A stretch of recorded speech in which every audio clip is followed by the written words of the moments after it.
The San Diego Chargers, 34-14, they beat the Ravens last night, and it is one of those games that makes you want to choke the life out of someone. Wait. Did you bet on the Chargers last night? I didn't, because I have no courage. Okay. I made a fun little bet. Again, none of these bets for actual money.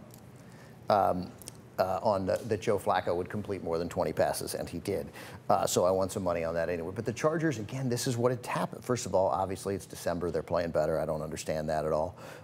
That's how it is, though. But it's interesting for people like me who rip Norv Turner as often as we do. Winning in December is the kind of thing you praise a good coach for, but no one's willing to give that praise to Norv Turner.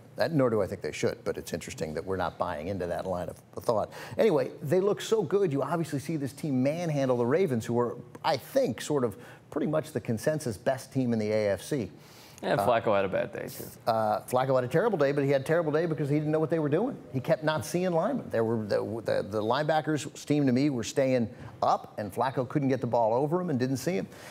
He was 23 of 34 for 226 yards, and every pass in front, and some bad picks, including a drop pick, too. Quentin Jammer dropped a pick. Phillip Rivers looks great. They run for 145 yards. Mike Tolbert and Shane Matthews do on Ryan Matthews? Shane Matthews. Shane Matthews. He quarterbacked the Bears. And the Redskins. Steve Spurrier guy at Florida.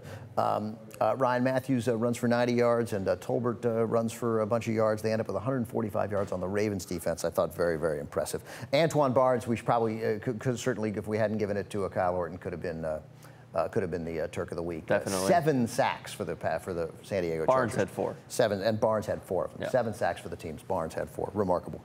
And again, it's the Chargers. It's what makes you believe. It's why those Charger losses are frustrating, because of wins like this, and you can see what they're capable of. The Chargers next week, they end tough games. They're at Detroit and at Oakland to end the year. If they win both, they have an excellent chance to win that division. The Broncos are at Buffalo next week, seemingly a winnable game, but you never know in any way with Denver. Oakland's at Kansas City. And then they end the season at home against Kansas City. Obviously a game where I would like to see Kyle Orton beat the shit out of Tim Tebow. Figuratively. Violence, not the right way.